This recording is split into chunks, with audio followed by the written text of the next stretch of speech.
Olá a todos, quero cumprimentá-los com a graça e a paz de nosso Senhor Jesus Cristo. Eu quero convidar você nesse dia a estar refletindo comigo em Provérbios, capítulo de número 1, versículos de 1 a 9, onde a palavra de Deus nos diz assim: Estes são os provérbios de Salomão, filho de Davi, rei de Israel. Eles ajudarão a experimentar a sabedoria e a disciplina, a compreender as palavras que dão entendimento, a viver com disciplina e sensatez, fazendo o que é justo, direito e correto. Ajudarão a dar prudência aos inexperientes e conhecimento e bom senso aos jovens. Se o sábio der ouvidos, aumentará seu conhecimento, e quem tem discernimento obterá orientação para compreender provérbios e parábolas, ditados e enigmas dos sábios. O temor do Senhor é o princípio do conhecimento, mas os insensatos desprezam a sabedoria e a disciplina. Ouça, meu filho, a instrução de seu pai, e não despreze o ensino de sua mãe. Eles serão um enfeite para a sua cabeça, um adorno para o seu pescoço. Refletiremos nesse dia a respeito do tema Como adquirir sabedoria. Bem, queridos, vivemos em um contexto no qual é comum escutar como falta sabedoria para esta ou aquela pessoa.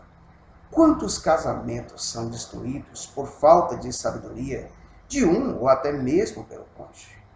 Quantos pais testemunharam um fim trágico de um ou de seus filhos por falta de sabedoria em conduzi-los? Quantas pessoas já passaram por vergonha em público por se expor,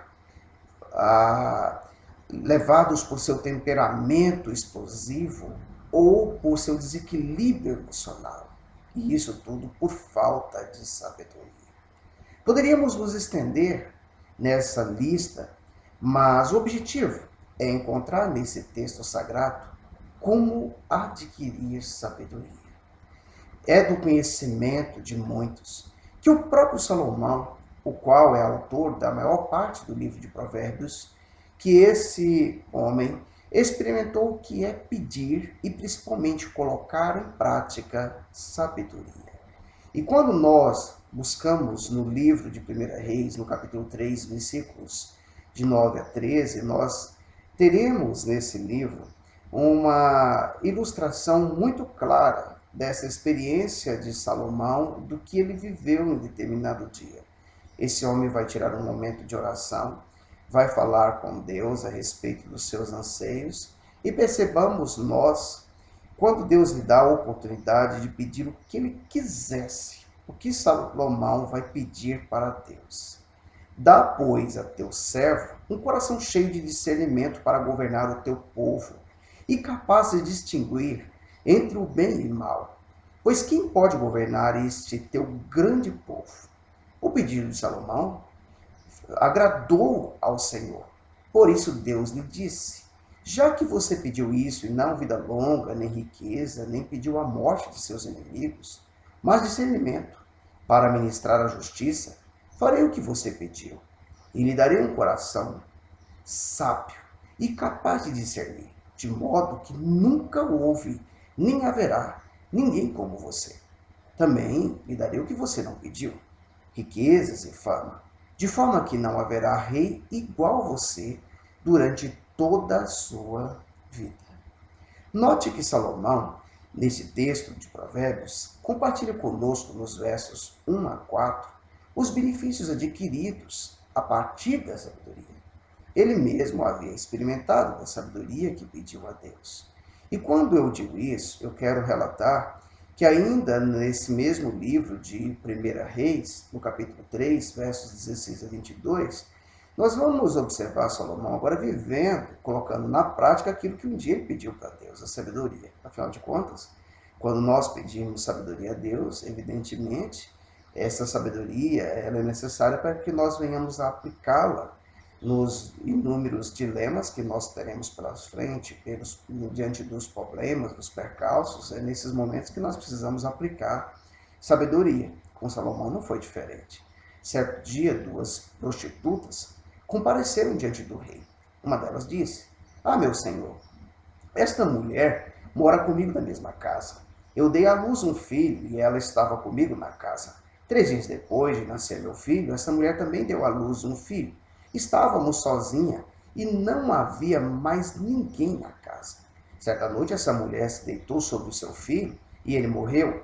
Então ela se levantou no meio da noite, pegou meu filho enquanto eu, tua serva, dormia, e o pôs ao seu lado. E pôs o filho dela morto ao meu lado. Ao levantar-se de madrugada para amamentar o meu filho, ele estava morto, mas quando olhei bem para ele de manhã, vi, não era o filho que eu dera à luz. A outra mulher disse: não, o que está vivo é meu, o morto é seu. Mas a primeira insistia: não, o morto é seu e o vivo é meu. Assim elas discutiam diante do rei. Então percebamos nós que ele tinha um problema gravíssimo para resolver. Afinal de contas, não as conhecia, não conhecia tampouco o pai daquelas crianças, tratavam-se de duas prostitutas. Então a situação realmente, evidentemente, era muito complicada para o rei Salomão. O rei resolveu então esse embate de forma muito sábia, pedindo que trouxesse uma espada e cortasse a criança em 2 partes. Na verdade, ele não tinha nenhuma intenção de cometer nenhuma barbárie, mas sim motivar a mãe da criança viva a agir com altruísmo. Então nós podemos observar aqui a aplicação da sabedoria. Mas aqui nos versos 5 e 6 do nosso texto em questão, somos informados através desse texto de Provérbios, que nós podemos notar de forma muito clara que a sabedoria também ela pode ser ampliada quando temos a disposição para ouvir. Infelizmente, nosso contexto ele é marcado pelo uso inadequado dos nossos membros. Usamos de forma exaustiva a nossa boca e pouquíssimo os nossos ouvidos. Quando nós tivermos o discernimento para compreender que temos apenas uma boca e 2 ouvidos, certamente nós vamos fazer uso muito mais dos ouvidos do que da boca. E dessa forma também estaremos caminhando para se mostrar sábios. Mas nós encontramos no verso 7 o coração de todo o livro de Provérbios. O grande segredo de como adquirir sabedoria. E sabe como? Simplesmente temendo ao Senhor. Pois deixar de fazê-lo revela insensatez, pois demonstra indisciplina e tolice. Mas são nos versos 8 e 9 desse texto também que nós vamos perceber que Salomão nos mostra de forma muito clara como esse processo ele pode seguir de forma gradativa. Sem temer a Deus é o coração de todo o livro de Provérbios e é o caminho para ter sabedoria. Nós vamos perceber que Deus o faz de uma forma gradativa. E como ele faz? Deus faz da seguinte maneira: quando você, quando nós aprendemos a honrar os nossos pais, os nossos progenitores, os nossos responsáveis. E de que forma podemos fazê-lo? Ouvindo-lhes. Porque essas pessoas já viveram as experiências que eu e você talvez ainda não tenhamos vivido. E essas pessoas receberam da parte de Deus no passado uma importante instrução. Grande parte dos nossos responsáveis e pais são pessoas que em algum momento da vida, essas pessoas fizeram um juramento que nos criariam debaixo da instrução de Deus, da orientação da palavra de Deus. E esses que desfrutam desse conhecimento esse que está contido no livro de Deuteronômio, capítulo 6, versos 6 a 9, eles vão colocá-lo em prática. E eu e você podemos repetir isso aos nossos filhos também, àqueles que virão após nós, as gerações futuras. Esse livro vai nos dizer que todas essas palavras que hoje lhes ordeno estejam em seu coração. Ensine-as com persistência a seus filhos. Converse sobre elas quando estiver sentado em casa, quando estiver andando pelo caminho, quando se deitar, quando se levantar. Amarre-as como um sinal nos braços Prenda-as na testa, escreva-as nos batentes das portas, em sua casa e em seus portões. Nós temos que enfatizar isso. E se colocarmos esses princípios em práticas, certamente teremos a sensação de ter recebido muito mais do que uma belíssima coroa ou colares valiosos. Teremos desfrutado da sabedoria. Que Deus em Cristo Jesus nos abençoe poderosamente.